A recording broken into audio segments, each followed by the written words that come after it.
এখন আমরা এই যে এতক্ষণ যে আলোচনাগুলো করলাম, এগুলো ছিল মূলত যে কি কারণে আমরা আসলে অন্যের মতামতটিকে গ্রহণ করতে আসলে পারি না, বা অন্যের মতামত আমাদের আসলে পছন্দ হয় না। তো এখান থেকে আসলে পরিত্রাণের উপায়গুলো কি, আসলে কি করলে এই বিষয়গুলো থেকে আমাদের যে জেনারেশন রয়েছে বা পরবর্তী যারা জেনারেশন আসবে, তারা এই জিনিসগুলোকে খুবই স্বাভাবিকভাবে দেখবে। অর্থাৎ যখন কোনো একজন ব্যক্তি মতামত দিবেন, তখন তারা উত্তেজিত না হয়ে, অসম্মান না করে সেই মতামতটিকে সুন্দরভাবে শুনবেন।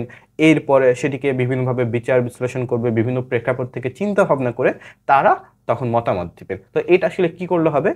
এর কয়েকটা কারণ আছে। একটা হচ্ছে যে পারিবারিক এবং সামাজিক, এবং হচ্ছে যে আমাদের যে শিক্ষা ব্যবস্থা, এই শিক্ষা ব্যবস্থাকে আমাদের আসলে পরিবর্তনের একটা পরিবর্তন করতে হবে। এখন এই পরিবর্তনটা কিভাবে হতে পারে? এই শিক্ষা ব্যবস্থার কথা যদি বলি, তাহলে সেখানে এই যে পরমত সহিষ্ণুতার যে বিষয়গুলো, সেই বিষয়গুলো শিক্ষার্থীদেরকে শেখানো, পরিবারের যারা লোকজন রয়েছেন তারা তাদের সন্তানদেরকে বোঝাবে যে আসলে যখন কোনো একজন ব্যক্তি মতামত দিবেন, তার মতামতটিকে সম্মান করতে হবে, শ্রদ্ধা করতে হবে, সামাজিক মূল্যবোধ এইভাবে আসলে গড়ে তুলতে হবে। এছাড়াও আরও বিভিন্ন ধরনের সামাজিক কর্মকাণ্ড রয়েছে, যেমন হচ্ছে যে বিতর্ক বা টক শো, বা এই যে বিভিন্ন আহ, আলোচনামূলক বিভিন্ন হচ্ছে কাজ করা। তখন যেটা হবে যে আসলে যখন কোনো তখন আসলে যখন একজন শিক্ষার্থী বিতর্ক করবেন, বা এই বিষয়গুলো নিয়ে, বিভিন্ন বিষয়গুলো নিয়ে আলোচনা বা আলোচনার একটা প্রোগ্রাম করবেন, তখন কিন্তু তারা এই কাজগুলো করার মধ্যে দিয়ে কিন্তু একটা বিষয় নিয়ে বিভিন্ন রকম তারা তথ্য তারা জানতে পারবে। ঠিক আছে, একটা বিষয়ে বিভিন্ন দিক থেকে তারা তথ্য জানতে পারবে।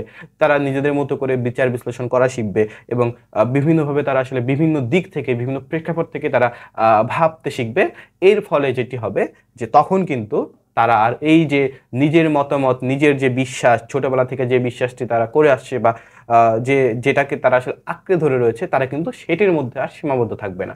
যখন তারা দেখবে যে আমি যে বিশ্বাসটি করছি, সেটি এতদিন যেটি করছিলাম সেটি হয়তো বা ভুল বা অন্যায়, এখন বর্তমানে আমি যে জিনিসটা দেখছি সেটি সঠিক, তখন কিন্তু তারা সেই পরিবর্তনটিকে মেনে নিবে, এবং অন্যান্য ব্যক্তিরা তারা যে মতামতগুলো দিবেন সেগুলো কিন্তু তারা গ্রহণ করবে খুবই সুন্দরভাবে।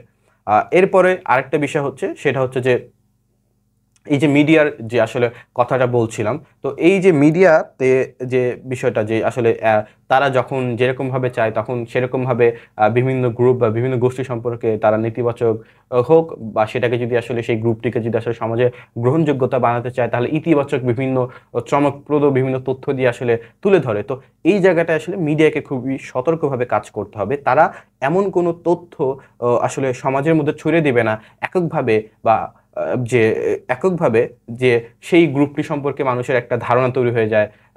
ইতিবাচক হতে পারে, নেতিবাচক হতে পারে। তো তারা যদি আসলে তাদের তথ্য প্রচার করার ক্ষেত্রে যদি সাবধানতা অবলম্বন করে, তাহলে কিন্তু এই যে একটা গ্রুপ সম্পর্কে যে নেতিবাচক ধারণা মানুষের মধ্যে চলে আসা, বা ইতিবাচক একটা ধারণা চলে আসা, সেটা কিন্তু আর আসবে না।